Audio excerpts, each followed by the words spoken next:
बाहर बारिश हो रही थी और अंदर हरीश ये रोमांटिक गाना गा रहा था। हाथों में गर्मा गर्म अदरक वाली चाय का प्याला, रात का सन्नाटा और हरदम का साथ, शायद इसी को जन्नत कहते हैं। खुद को सोच पर ही सपना मुस्कुरा दी। हरीश वाकई बहुत अच्छा गाता था। उसका गाना माहौल को और भी ज़्यादा खुशनुमा बना रहा था। गाना समाप्त हुआ तो हरीश ने रात की चाह में सपना की ओर देखा। सपना ने भी अपने खास अंदाज में उसके गाने की तारीफ की। यूं ही हंसी खुशी में दोनों चाय पी रहे थे। तभी सपना ने मजाक में हरीश से पूछ लिया कि ये गाना वो किस लड़की के लिए गा रहे थे। तो उसने भी नाटकीय अंदाज में कहा, है कोई, तुम्हें क्यों बताऊं? मत बताओ, मुझे भी सुनने में कोई इंटरेस्ट नहीं है। सपना ने भी उतना कर कहा तो हरीश की हंसी छूट गई। वो हमसे यूं रूठ जाते हैं बार बार कि उन्हें मनाने में हमारे आंसू बहते हैं। जार जार हरीश ने उसे मनाने के लिए जोड़ तोड़ पर शायरी बना दी। उस पर सपना ने भी अपनी तरफ से जोड़ दिया। बड़ी ही फालतू शायरी करते हैं आप, ऐसे ही बस कुछ भी कहते हैं आप। सपना के इस शेर पर दोनों खिलखिला कर हंस पड़े और फिर बातों में मशगूल हो गए। तभी सपना उठी और अचानक ही नीचे की ओर भागी और गार्डन में जाकर भीगने लगी। हरीश ऊपर से ही उसे भीगते देख रहा था। सपना को बारिश कितनी पसंद है उसे अच्छे से पता था, तो रात होने के बावजूद उसने उसे भीगने से रोका नहीं।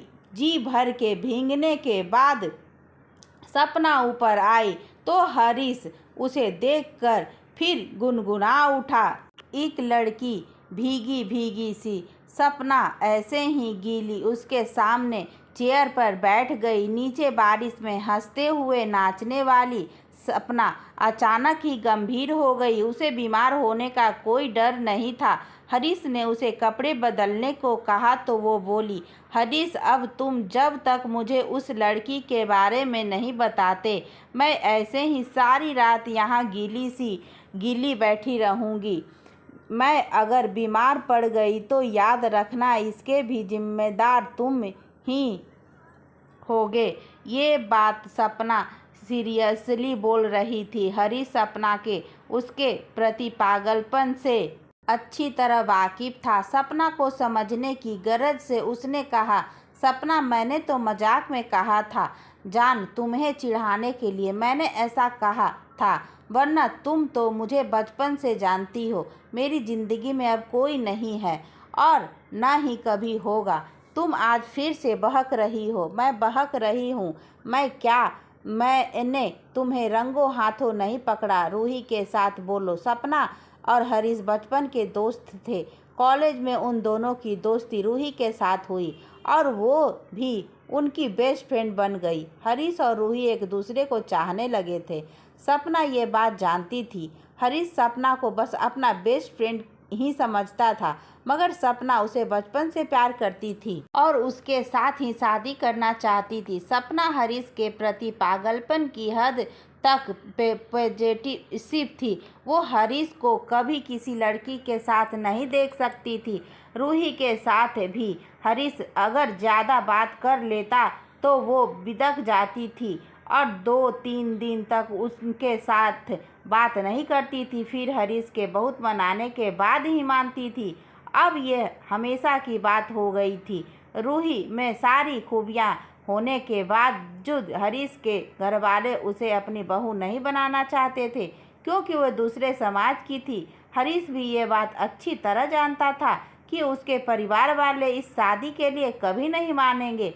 रूही भी समझदार थी, इसलिए दोनों ने समझदारी दिखाते हुए अलग होने का फैसला कर लिया और सपना का रास्ता साफ हो गया। उसने साम दाम दंड से हरीश से शादी रचा ली। शादी के बाद भी सपना का यही हाल था। वो बात बात पर हरीश पर शक करके उसे परेशान करती रहती थी। हालांकि वो हरीश का बेहद ध्यान भी रखती थी। उसके मुंह से निकलने से के पहले ही सपना हर बात समझ जाती थी। हरीश भी छोटी से छोटी ज़रूरतों के लिए सपना पर ही निर्भर था। सपना ने घर भी बड़े ही अच्छे तरीके से संभाला हुआ था। ऐसे ही जिंदगी चल रही थी कि एक दिन हरीश को रूही का फ़ोन आता है। वो उससे मिलने चाहती थी। ये फ़ोन हरीश और सपना की ज़िंदगी में तूफान खड़ा कर देता है। हरीश और रूही एक रेस्टोरेंट में मिलने का तय करते हैं। सपना के स्वभाव को देखते हुए दोनों सपना को कुछ भी नहीं बताते, मगर सपना ने किसी तरह दोनों की बात सुन ली थी, पर उसने हरीश पर यह जाहिर नहीं होने दिया। दूसरे दिन तेज बारिश हो रही थी। रविवार का दिन था, सो हरीश बहुत बहाने बनाकर घर से निकला था रूही से मिलने। उसके पीछे पीछे सपना भी निकल पड़ी। हरीश रूही के टेबल तक पहुंचता है और बारिश की वजह से थोड़ी गीली हो चुकी रूही को देखकर धीरे से गाता है, एक लड़की भीगी भीगी सी। जब तक सपना लपक कर वहां पहुंच जाती है और तमाशा खड़ा कर देती है। रूही और हरीश दोनों ही एक के लिए ये बहुत ही अनएक्सपेक्टेड था। रूही अपमान की आग में झुलसती हुई वहां से निकलने की कोशिश करती है तो सपना उसे थप्पड़ जड़ देती है। अब हरीश का भी संयम जवाब दे जाता है और वो भी सपना को थप्पड़ मार देता है। सपना भुनभुनाती हुई वहां से चली जाती है। रूही भी बिना कुछ कहे वहां से निकल जाती है। घर जाने की बजाय हरीश अपने फ्रेंड के घर चला जाता है और यहाँ घर पर सपना खतरनाक कदम उठा चुकी थी। हरीश बोलो, कुछ है? कुछ तुम्हारे पास बोलने के लिए? सपना की तेज आवाज़ से हरीश भूतकाल से निकलकर वर्तमान में आ जाता है। मैंने तुम्हें तब भी समझा था सपना, और आज भी वही बात कहूँगा। तुम्हें बहुत बड़ी गलतफहमी हो गई थी।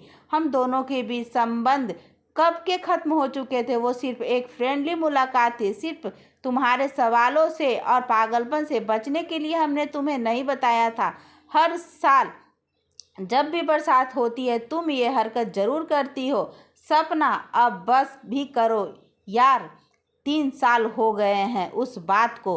अब मैं तंग आ गया हूँ तुमसे। हरीश ने कहा, मुझसे तंग आ गए हो ना, तो लो मैं जा रही हूँ, और इस बीच तो पक्का कभी भी नहीं आऊँगी। दोबारा देखना, तुम बुला बुला कर थक जाओगे, पर मैं नहीं आऊँगी। सपना ने गुस्से में कहा, तो जाओ ना, किसने रोका है? हर बार यही कहती हो और फिर वापस आ जाती हो। इस बार नहीं आऊँगी, कहते ही सपना ने बालकनी में छलांग लगा दी।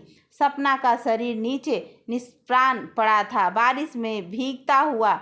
ठीक उसी दिन की तरह रेस्टोरेंट में गुस्से में निकलती सपना ने घर आकर आत्महत्या कर ली थी। हरीश के घर आने तक उसका शरीर ऐसा ही भीगता रहा। नौटंकीबाज कहीं कि 6 साल से हर बार बारिश के मौसम में एक बार जरूर आती है और हर बार लड़ाई करती है और फिर कभी न आने का फैसला करके चली जाती है। चलो अब अगली बारिश तक रास्ता देखूंगा पगली का। उसने नीचे झांक कर देखा तो सपना नहीं थी। भारी मन में से गुनगुनाते हुए अंदर आ गया, एक लड़की भीगी भीगी सी। धन्यवाद दोस्तों।